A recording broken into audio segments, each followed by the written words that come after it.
I'm joined right now by General VP Malik, former Army Chief. Thank you, sir, for taking the time out and joining us this evening. It's very important, sir, for someone like you to make our citizens understand on what it really does, or a move like this does to the morale of our men in uniform. Good evening, Preeti, and thank you for getting me on the panel. We are talking of withdrawal of income tax concession on disability pension of soldiers who either during peace or war get wounded.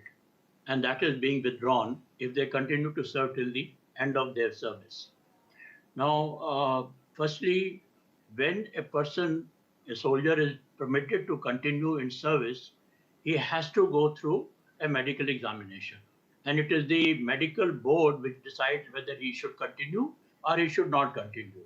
If he is to continue, they bring down his category, medical category, and they put down some restrictions that, look, you may not serve in high altitude, things of that nature, but he's permitted to carry on with service. Now, I can also tell you that we have a large number of officers who have risen to the highest ranks after they have been wounded, and they were permitted to carry on with the service. Like we had Sam Manekshaw, he got seriously wounded, but he retired as a Field Marshal. Then you had General Tapi Raina, who got wounded, he lost his eye, but he became an Army Chief.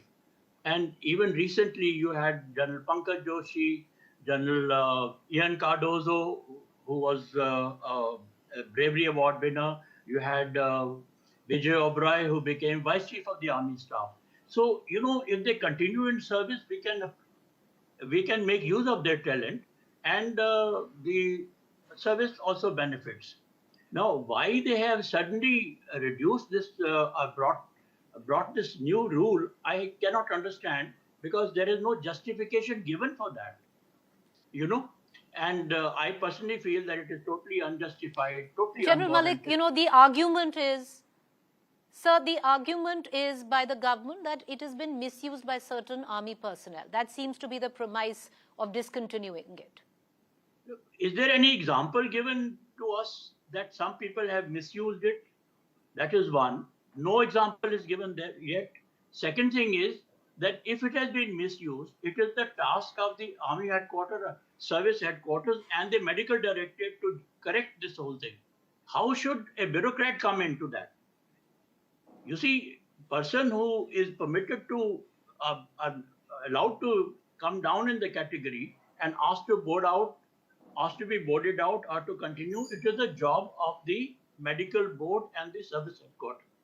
They are the one to decide it. I can't understand why Ministry of Defense or Ministry of Finance, for all the people, they should take a decision. Today, we are spending 1.71 lakh crores on our pension. You tell me how much benefit will they get by how much saving of this money will be there. On the other hand, you have hit their dignity. You have created this morale problem all over the place. And there is absolutely just no example given of people who have been misusing that. And as I said, misuse is a matter of discipline, which has to be sorted out by the service headquarters and the medical board if they are involved in that. General Malik, I just want to ask you one question, sir, because the ethos of the armed forces has always rested on the principle that you will put your life on the line no matter what, and you'll be taken care of. And that's, belief has been shaken. Yeah, that's right.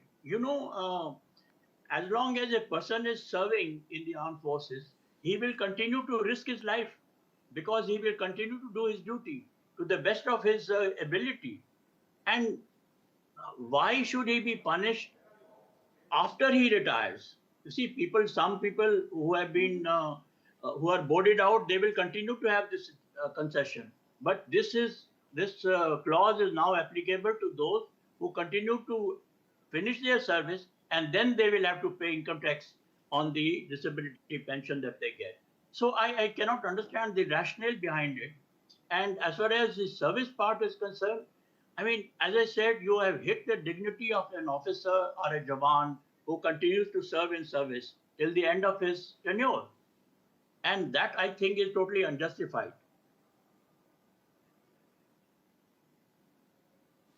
Thank you, sir. Thank you for taking the time out and joining us and raising your voice, because it's so very important for the likes of you to step up and do this. Thank you.